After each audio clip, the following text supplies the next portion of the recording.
Bonjour, aujourd'hui je vous parle de l'art de la guerre en pays Bamana. Vous savez, le pays Bamana, c'est le royaume de Ségou au Mali.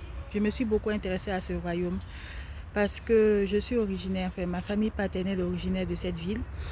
Et parce que leur organisation sociétale, je me suis dit, je ne peux pas simplement me focaliser sur Soundiata Keïta sans voir un peu d'autres royaumes, d'autres constructions au sein de l'Empire du Mali et à d'autres époques aussi. Donc en 1712, c'est-à-dire au XVIIIe siècle, ils avaient déjà régi l'art de la guerre. Ils faisaient la guerre selon un art dans le respect des valeurs humanistes, des valeurs humaines, dans le respect de la vie humaine et de la dignité humaine. Avant même la Convention de Genève en 1929. Et donc avant le XXe siècle, déjà au XVIIIe siècle, dans l'Empire du Mali, donc au royaume Bamana de Ségou, on faisait la guerre selon un art qui respectait la dignité humaine et la vie humaine. Pourquoi? Parce que tout d'abord, avant de faire la guerre, les rois s'envoyaient. Il faut d'abord que je dise dans quel contexte ils faisaient la guerre. Parce que les États les plus faibles ou les États vassaux payaient des impôts à l'État principal, au roi qui avait le dessus sur les autres royaumes. Et il arrivait que certains États, certains rois refusent de payer l'impôt. Donc il y avait des expéditions punitives. Mais avant cela, ils s'envoyaient des émissaires pendant longtemps pour essayer de trouver un accord. Et quand il y avait la guerre, celle-ci se faisait à l'orée des villages, c'est-à-dire que les civils étaient épargnés. Donc vous voyez un peu, c'est différent de ce comportement sauvage qu'on voit aujourd'hui de certains peuples que j'admire pour certains aspects de leur civilisation, mais certains des actes qu'ils posent ne sont pas des actes qui prouvent une certaine civilisation. Par exemple, quand on fait la guerre en bombardant des civils, en tuant des civils innocents, pour moi, ce n'est pas la preuve de... Ce n'est pas le signe d'un État civilisé, ce n'est pas une preuve de civilisation de faire la guerre en tuant des innocents. Parce qu'en Afrique, au XVIIIe siècle, l'art de la guerre recommandait de faire la guerre à l'orée du village pour épargner les civils. Donc, les vies humaines étaient épargnées. Et avant même la Convention de Genève, les blessés, les combattants avaient droit à un traitement particulier. C'est-à-dire la dignité humaine était respectée, même pour les combattants du camp adverse.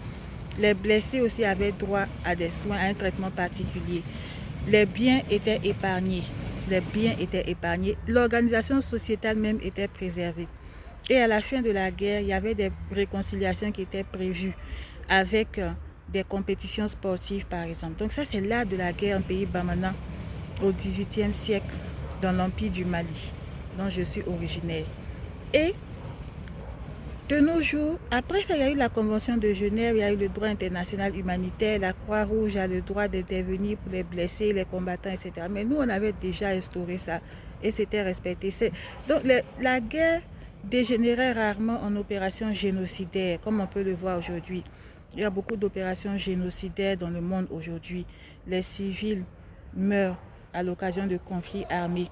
On ne fait plus la guerre à l'orée des villages ou bien les combattants ne s'affrontent pas dans un espace qui épargne les civils. Beaucoup de civils d'innocents meurent de part et d'autre. Donc moi, je suis consciente du fait que la guerre est nécessaire parfois. On peut faire la guerre pour se défendre. On peut faire la guerre pour défendre ses valeurs. La dernière fois, je vous parlais des coups d'État au Mali.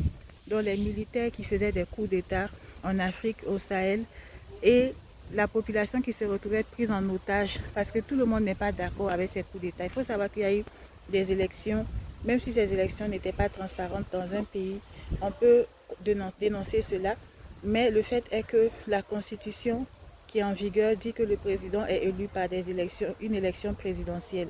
Et quand on fait un coup d'État et qu'on prend le pouvoir par les armes ou en volant une insurrection populaire pour se retrouver au pouvoir, ça veut dire qu'on a pris en otage une partie de la population qui n'est pas d'accord avec vous, qui n'a pas voté pour vous et qui n'aurait pas voté pour vous, qui ne vous aurait pas choisi. Donc vous avez volé le pouvoir parce que ce pouvoir-là, vous n'avez pas été élu, vous l'avez pris par la force. Donc on peut faire la guerre pour rétablir l'ordre constitutionnel. Quand je dis la guerre, je ne parle pas d'aller affronter, d'aller ôter des vies humaines des innocents, comme je l'ai déjà dit. Il s'agit de rétablir l'ordre constitutionnel par des opérations militaires mises en place par les forces armées de l'Union africaine elle-même, selon des stratégies que eux-mêmes ils auront évaluées en utilisant les forces prépositionnées à des endroits stratégiques. Donc voilà, en épargnant les civils, les vies humaines. Parce que quand les gens font des coups d'État, imaginez demain il y a un coup d'État dans un autre pays, ils vont prendre des sanctions des vivres, sanctions des médicaments. Ce sont les civils qui souffrent, c'est pas ces militaires-là. Eux, ils sont dans leur palais, ils sont protégés par les Russes, ils sont protégés par les Turcs, ils sont protégés par les ceci, cela, les Wagner. C'est la population après, quand on coupe le courant, quand ils n'ont pas d'eau, quand ils n'ont pas de médicaments, ils n'ont pas de vivres, c'est la population qui souffre et ces militaires-là vont jamais rendre le pouvoir et après on les laisse encore. Donc pour éviter que cette population souffre, c'est pour cela que j'ai dit qu'il fallait mettre en place une force qui allait rétablir l'ordre constitutionnel dans le respect de l'art de la guerre de nos ancêtres, inspirés de nos ancêtres, de nos valeurs qui convergent avec les valeurs universelles qui ne sont pas en contradiction avec la Convention de Genève ni avec le droit international humanitaire.